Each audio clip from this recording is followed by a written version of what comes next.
Alright guys, let's talk about Superior Spider-Man. Now if you don't know what Superior Spider-Man is, we're going to come out with a complete story for it next week. So if you don't want to have the plot spoiled for you, then check back to this video next week after you watch the complete story or go buy all the books. So, Superior Spider-Man is a recent run of Spider-Man that ran for about a year and a half and about 31 issues. And the basic premise behind this is that back in Amazing Spider-Man 700, Dr. Octopus swapped bodies with Peter Parker and then killed him. But at the last second, Peter Parker put his memories into Dr. Octopus's head. So Dr. Octopus, inside of Spider-Man's body, had both their memories. Everything that made Dr. Octopus a villain and everything that made Peter Parker a good guy. So, in order to get his revenge on Peter Parker, finally, he said he is going to be a better Spider-Man, a better hero, a superior Spider-Man. Get the title now? See what the title came in play? Yeah. So the whole premise behind this book was pretty amazing, but almost immediately, they started retracting their own statements. In the first issue, we find out that Peter Parker is actually still alive inside of his own head, but now he's kind of a ghost. We don't really know if he's a ghost or a memory. We do find out later that it's just the memories that collectively have pulled together to become Peter Parker.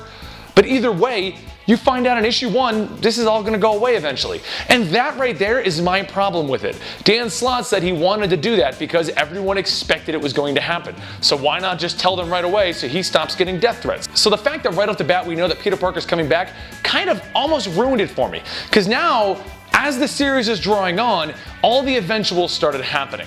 Dr. Octopus at first was doing a great job. He severed all ties with Mary Jane, which is something that Peter Parker's needed for a long time because she's just been kind of dead weight recently. He fixed the relationship with Carly by getting rid of her entirely, almost out of his life. He went ahead and got himself a new girlfriend, got himself a doctor, and started up Parker Industries. He fixed everything that was giving Peter Parker problems.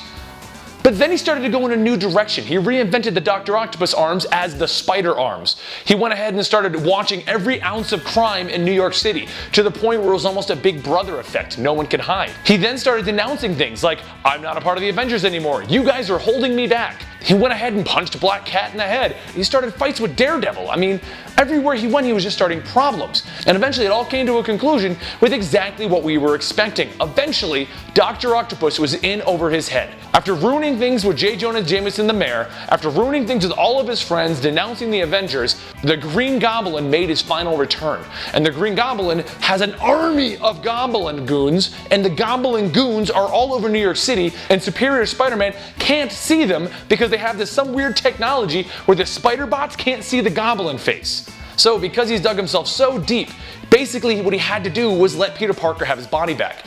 And now we have Peter Parker dealing with the aftermath. But this is where my problem comes in. Because basically, we had 31 issues of Dr. Octopus becoming evil and more evil and becoming more Dr. Octopus, but that little grain of superhero-ness that makes Spider-Man Spider-Man, holding him back from going truly evil mastermind. And then at the very end of the whole thing, we just get Peter Parker back. And no one seems to give a crap. Within the first issue that he comes back, he's running around going, guys, it wasn't me, it was Dr. Octopus for the last year and a half, whatever time periods happen in the comics. We know that that never really reflects exactly. But he's going around telling everyone this. And instead of even questioning it, everyone's like, oh, okay, that shit happens to you. The Avengers are like, oh, he'll explain later. Mary Jane's like, oh, whatever, you don't even have to explain. Carly's like, oh, I know you turned me into a goblin, but it was not you, so everything's okay. And you're just like, really? One issue and we're just gonna 100% go back to the status quo for Spider-Man? Now, a few things did change. A couple of the characters said, wow, this shit keeps happening to him, so we have to leave because I don't want to be a part of it anymore.